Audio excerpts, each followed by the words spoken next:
खुलुमबाय फुंबिलिनि गोजोन हामलायनाय जासिनायजों बाक्सा गेलपेजारनिफ्राय फोसावजानाय बड'लेण्ड खौराङाव नोंथांखौ बरायबाय।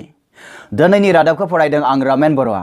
दिनैनि गाहाय रादाबफोराव दङ एबसु आसुजों लोगोसे गासै 30टा आफादफोरनि बानजायनायाव थांनाय 23 जानुवारि 2019 इं मायथाइयाव लतासिल गेलेग्रा फोथार गुवाहाटीयाव नोगोरारि सोदांनाय बिलखौ होबथानानै सुबुं थुबुरमाया गोग्गोमै जानानै थांबाय। बिश्वनाथ जिल्लानि गहपुराव खुंजानाय बर' थुनलाइनि खुंगा 59थि बोसोरसालिया जथुमाया मैया जोबनानै थांबाय। बाक्सा जिल्ला गोरखा फरायसा आफादा बनजार अर लानानै राजा लामायाव ओंखारबोदों। आसामाव नेशनेल रेजिस्टार अफ सिटिजेन्स एनआरसिनि जोबथा फोसावथायनि जोबथा सान डेडलाइनखौ फैगौ 31 जुलाइखौ खानानै होबाय जौसिन बिजिरसालिया। क'क्राझार पानबारि गामिनि सासे हाबा जाखानाय आइजोआ खारखोमा लांदों। गलागाव पाठशालायाव बिमा कामाख्या देवीनि अन्थाइ मुसुखा फसंदों। नोंथाङा नायगासिनो दङ बड'लेण्ड खौरां। दानिया फैदो आबुं रादाबाव। एबसु आसुजों लोगोसे गासै 30टा आफादफोरनि बानजायनायाव थांनाय 23 जानुवारि 2019 इं मायथाइयाव लतासिल गेलेग्रा फोथाराव गुवाहाटीयाव नोगोरारि सिटिजेनशिप बिलखौ होबथानानै सुबुं थुबुरमाया गोग्गोमै जानानै थांबाय।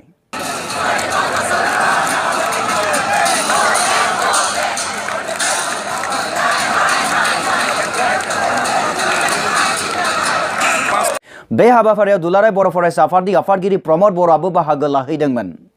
2 MP ज्यादा मिल गया, 2 MLA ज्यादा मिल गया, आपका सरकार बना लिया तो आप ये देश का राजा नहीं है। ये देश गणतंत्र है, लोकतंत्र है। आप मत सोचिए कि आप जो बोलेंगे हम मानेंगे। असम का इतिहास देखिए, पूर्वोत्तर का इतिहास देखिए। पूर्वोत्तर का इतिहास में कभी भी हार नहीं लिखा है। ना ये पूर्वोत्तर का लोग किसी मान से हारा है, ना किसी मुगल से हारा है, कभी भी नहीं हारा है। प्रमद बर'जों लोगोसे दुलाराय आसाम फरायसा आफादनि गाहाय बोसोनगिरि डॉक्टर समुज्जल भट्टाचार्य बिथाङाबो बाहागो लानायजों लोगोसे नोगोरारि सोदांनाय बिल 2014 नि हेंथायै बातिल खालामनांगौनि सोमावसारारि बिबुंथि होयो।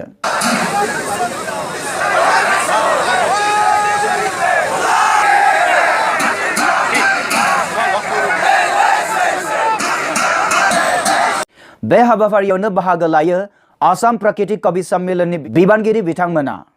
नोगोरारि सोदांनाय बिलनि हेंथायै खिलनजियार बज्र निनाद गौमा सुरनाया गुवाहाटी नोगोरजों लोगोसे दुलाराय आसामखौनो सोमावग्लुंहोयो।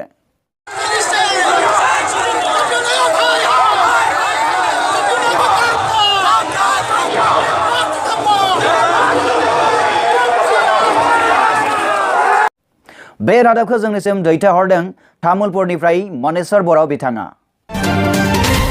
बिश्वनाथ जिल्लानि गहपुराव खुंजानाय बर' थुनलाइ आफादनि खुंगा 58थि बोसोरसालिया जथुमाया मैया जोबनानै थांबाय।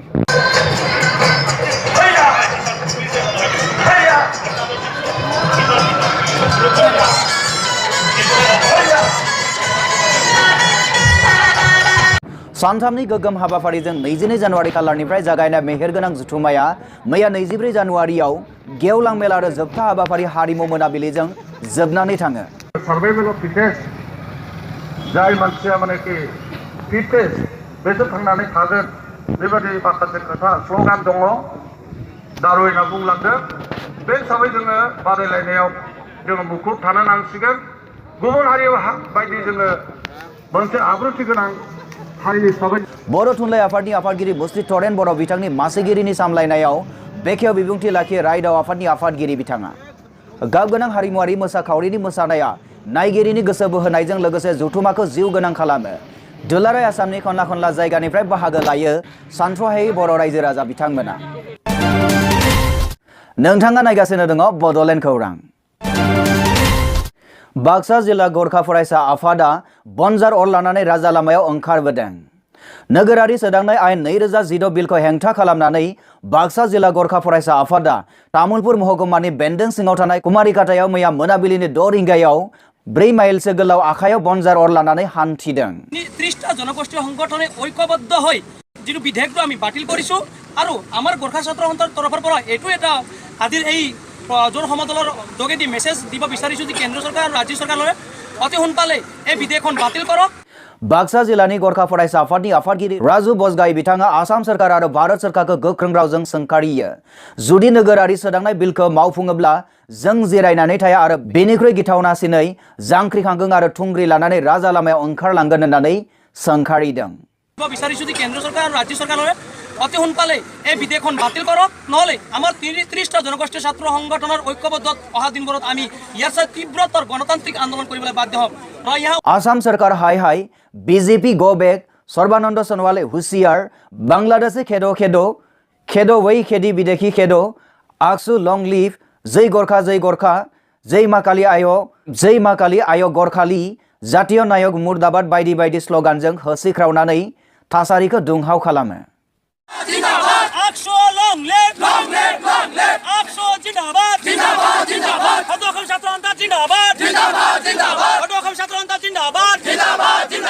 बे हाबाफारियाव बाक्सा जिल्ला गुमारी काटा दखरा गुरखा फरायसा आफाद आरो बे ओनसोलनि नेपाली रायजो राजा गासै खमैबो 300सो सुबुं नुजाथियो।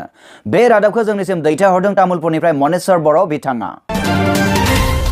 आसामाव नेशनेल रेजिस्टार अफ सिटिजेन्स एनआरसिनि जोबथा फोसावथायनि जोबथा सान डेडलाइनखौ फैगौ 31 जुलाइखौ खानानै होबाय जौसिन बिजिरसालिया। बे थिरांथायखौ लानाय जायो चिफ जास्टिस रन्जन गगৈ आरो एस नारिमन बिथांमोननि बिजिरगिरिनि हानजाजों हियारिं खालामखांनाय उनाव। फैबाय थानाय लोकसभा इलेक्शनखौ सोलिनायाव एनआरसिनि खामानिया जेबो हेंथा होनो मोननाय नङा होनना बुङो हादरनि चिफ जास्टिस रन्जन गगৈ बिथाङा। गलागाव पाठशालायाव बिमा कामाख्या देवीनि अन्थाइ मुसुखा फज'दों।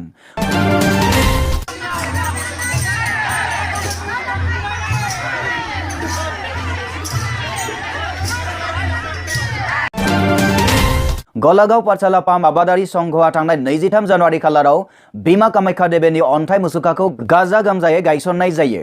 बे कामाख्या देवीनि मुसुखाखौ मा कामाख्या मन्दिर गायसन आफादजों लोगोसे गोबां धोरोम सिबिसुला रायजो राजाफोरा गोथार गोसोजों गाजा गोमजायै बरायनानै लाबोनाय जायो।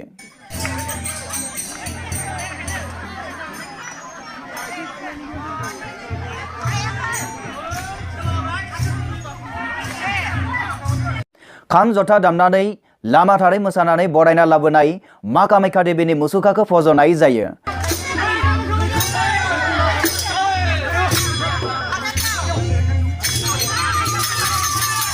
बे रादाबखौ जोंनिसिम दैथायहरदों सिमला गलागावनिफ्राय हायेनसा सरगियारि बिथाङा। नोंथाङा नायगासिनो दङ बड'लेण्ड खौरां। क'क्राझार पानगारि गामिनि सासे हाबा जाखांनाय आइजोमा खारखोमा लांदों। क'क्राझार जिल्लानि सिङाव थानाय कसुगाव लाइजामख'नि बेन्दोङाव थानाय पानबारि गामिनि सासे सबिखा बसुमतारी होननाय हाबा जाखानाय आइजोआ गुबुनजों खारखोमा लांदों होननानै अजद होदों सबिखा बसुमतारीनि गिबि फिसाय सोमदोन बसुमतारीया। बियो 17 थारिखआवनो थांदों, दासिमबो न'आव सफैया। बियो आगोलनिफ्रायनो रं नाम्बार दंमोन। खारखोमा लांनाय हिन्जावनि फिसाया फोरमायनाय बादिब्ला बिसोरो हाबा जाखांनायनि उनाव नेरसोन महरै सानैनि गेजेराव 2 गथ'बो दङमोन। आरो बे मानसिया न'आव थांनानै फैयाखिसै, डाइरेक्ट थांखोना माखा बेखौ मोनथियाखिसै आं। मोनथिनो मोननाय बादिब्ला हिन्जावा गुबुन हौवाजों रं नाम्बार जानानै थांनाय 17 जानुवारि खालाराव गथ' गथाय आरो फिसायखौ गारनानै खारो। अदेबानि हिन्जावा सोरजों खारखोमा लांदों बेखौ दासिम मिथिनो मोननाय जायाखै आरो लोगोसे आथिखालाव बबे जायगायाव दङ बेखौबो मिथिनो मोननाय जायाखै होननानै फिसाया फोरमायदों।